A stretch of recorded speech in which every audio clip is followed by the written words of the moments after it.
And we're back with another review video. That's 2 in 1 week. As I've mentioned in previous videos, with it being the run up to Christmas, naturally plenty of collections are coming out and I wanted to read and review them all for you. But I can say with almost a sigh of relief, I have enjoyed doing them for you, that today's video does conclude that run of videos until the new year. I know a lot of you have sent in requests for reviews, so don't worry, I have made a note of all of them and I will do those come January. But for now, let's talk about Rupi Kaur's new collection, Homebody.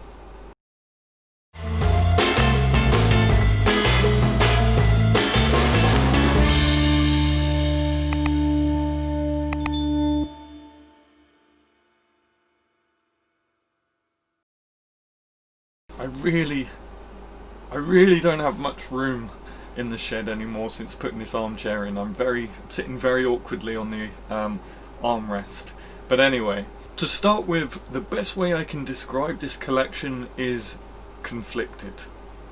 It's hard not to read a collection like this by a poet who has done so impressively well by writing instapoetry without feeling a little impressed, if not grateful. Rupi Kaur has paved the way for us all and shown what is possible, although along the way she has picked up some deserved criticism. Rupi Kaur is well known for writing instapoetry, or what some people may describe as relatable statements. I feel like it has now moved on from instapoetry and Instagram now because it's in all of our poetry collections, so I think the proper term would be pop poetry. What makes me conflicted with this is that once upon a time I too enjoyed this style, but tastes change and people evolve, and since starting my instapoetry journey maybe 4 or 5 years ago, I don't actually know, my taste buds have matured. Now this is probably a very good time to mention that I am well aware that I am not Rupi Kaur's target audience, but I believe that good poetry and well-crafted poetry will touch anybody regardless of gender, themes and personal experience. So with all that being said, let's actually dive into the collection, shall we?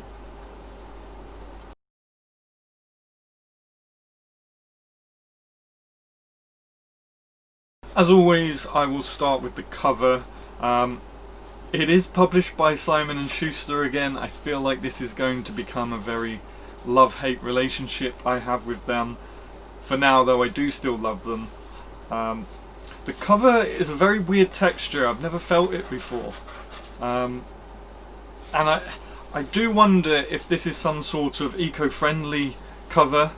I did try and look it up on Simon & Schuster website, on Rupi Kaur's website, to see if it was mentioned whether or not this is a eco-friendly cover. I didn't find anything, so it probably isn't. But if it is, I find it very ironic that the cover is eco-friendly and yet it is a Rupi Kaur collection, so you can imagine where I'm going with it. I will get to it in a second, but let's just talk about the cover. That's the cover,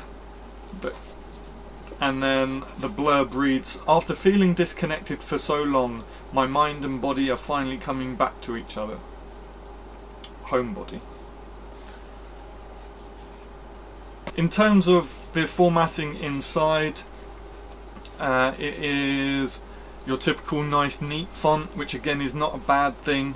I actually prefer it now. I did do a bit of... oh my goodness. I just opened to a page that I hadn't seen before, and it says, "Our pain is the doorway to our joy." I'll get onto the poetry later. Yes, the font is your typical Times or Garamond. I'm not massive on fonts, I don't know which one it is, but it's just your typical traditional font, which is good, it works, it's neat, it's industry standard, nothing wrong with that. Like with most modern collections, it does include illustrations. It seems like poetry illustrations has got a very set industry standard. They all look very, very similar. I know that Rupi Kaur is a bit of an OG, so maybe everyone got it from Rupi Kaur, but there's one for an example. Nothing to write home about. I did notice that these ones feel a bit more jagged, a little less neat than what I'm used to seeing, and I like that, because when things work, everyone jumps on it, and you get bored of that eventually. So it's nice to see just an ever so slightly different style. It's not as neat, it's a little bit more jagged. So let's get on to my famous rant that I talk about in every goddamn collection, but I am not going to give up. One of these days it will catch on, and this is why I find it ironic if the cover is an eco-friendly material. Now I'm going to show you some pages. These are just the pages that I stopped on from doing that. I just found another one that I read out just a second ago. So there's the opening page. It's one sentence, the opening page, and I'm a bit more organised in this one. I've actually written down the pages that are folded off where I want to talk about them. I've got 1, 2, 3, 4, 5, 6, 7, 8, 9. I've got 9 pages that I folded off because of the waste of paper. Eventually I gave up. There's another one. Most of these pages I folded down for waste of materials. I've also folded down to talk about the actual poem on that page, so I will get back to that. But for now, let's just take a look at those two. It's always saying it's overexposed, but hopefully you can see it.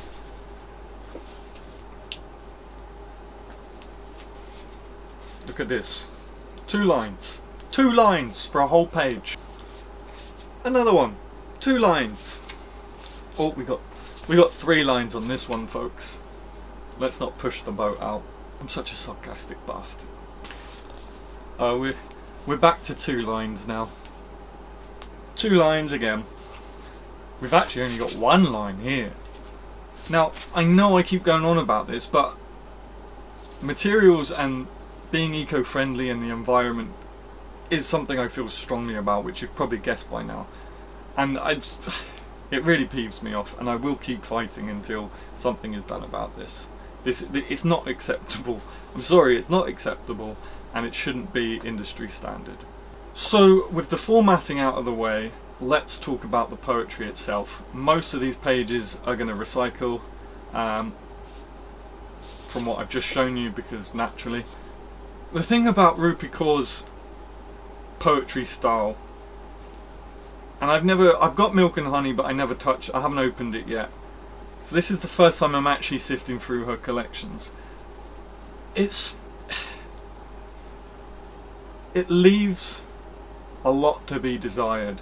It's very prosy. Even the longer pieces that I read, I didn't read it from cover to cover like it did Violet Bent Backwards Over the Grass and other collections.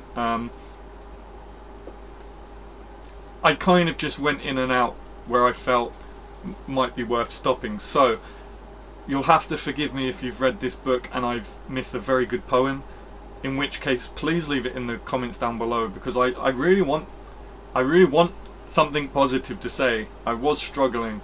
I always want to have something positive to say. But going back to how people label this, Rupi Kaur is very good at writing statements, relatable statements that, you know, anyone will say. You can get free advice off your mum and she would say something very similar. So let me just kind of give you examples of what I'm talking about. Again, the opening poem is "I'm in the darkest room of my life." Another one on page 10. "My mind keeps running off to dark corners and coming back with reasons for why I am not enough."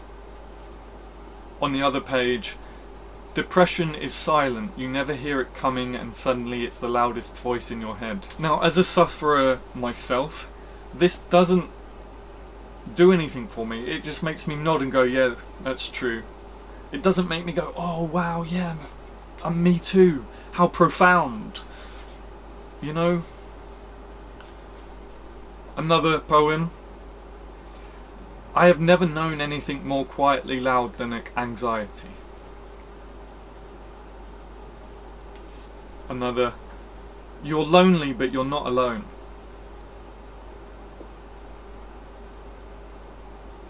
I mean, anyone could say that, and you've credited it to yourself.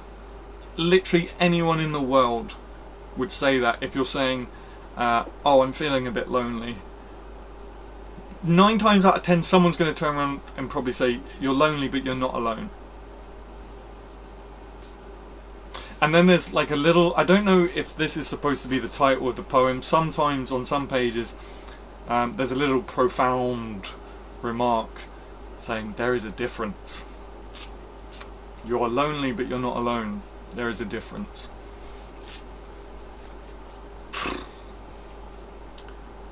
The need to survive lit a fire in me. Another. You lose everything when you don't love yourself, and gain everything when you do. How can I be so cruel to myself when I'm doing the best I can? Well, I'm sorry, but that's just not true, though I get the sentiment. Well, I'm sorry, but that's just not true, though I do get the sentiment. Masturbation is meditation. Not the way I do it. I'm careful about who I spend my energy on. I know my worth. I was trying to fit into a system that left me empty.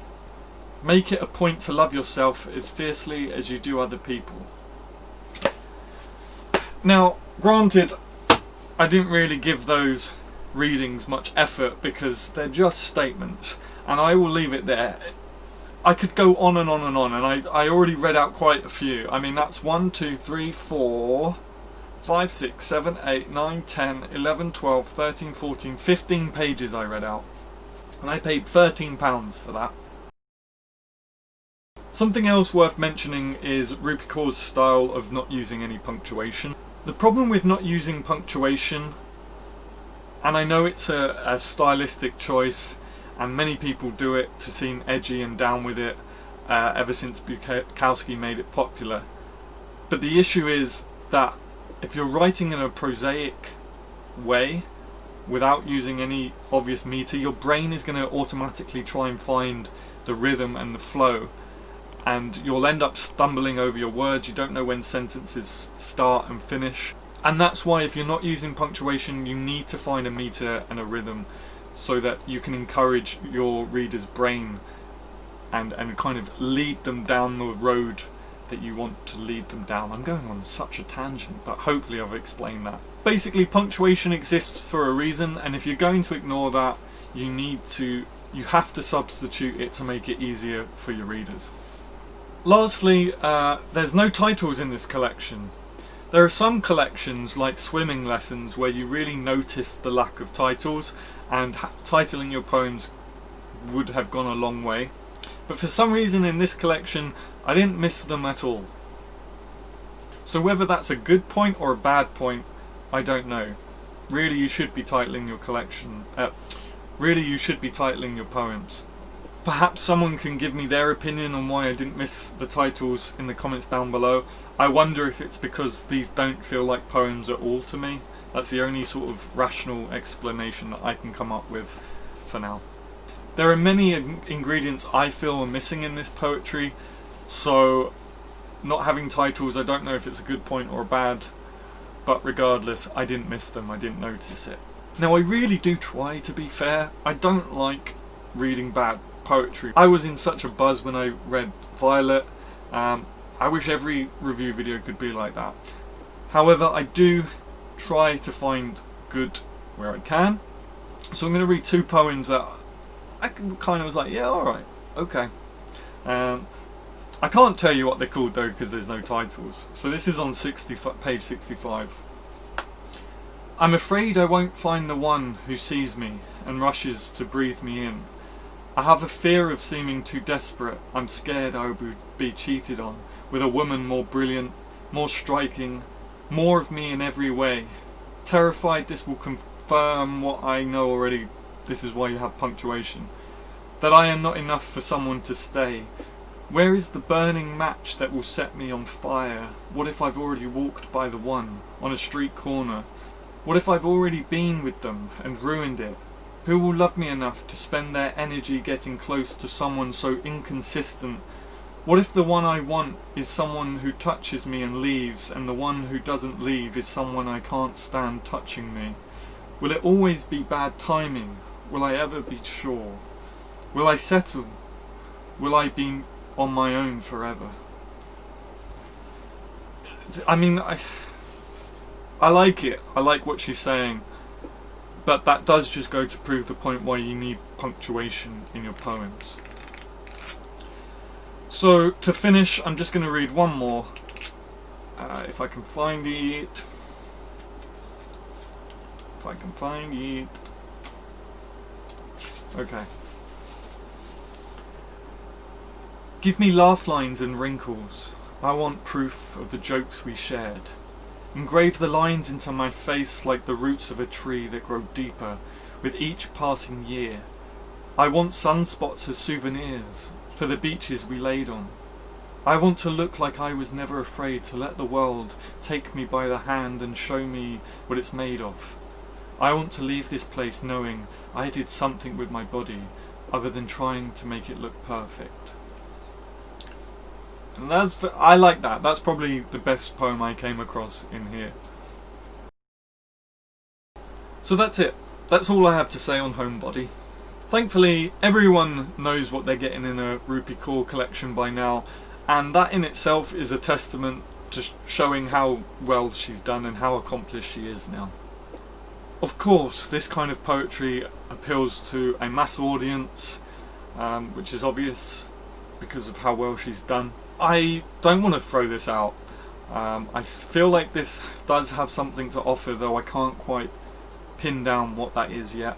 I think it's important for us as artists and poets to be reading these types of collections even if we don't wholly agree with them, because we need to be developing our own voices and styles and know in our head what we deem to be good poetry and what we deem to be bad poetry. As I mentioned in a previous video, we need to know what we do and don't like. If you're a pure traditionalist and you read poetry just for leisure, this probably isn't the collection for you, but I would imagine you already knew that. My name's Adam Gary. Please do leave a like and a comment down below, and if you're new here, support the channel by subscribing and turning on bell notifications. Also, check the description down below for useful links, like downloading my free guide on how to turn yourself from a hobbyist to a working poet. Laters, Gators.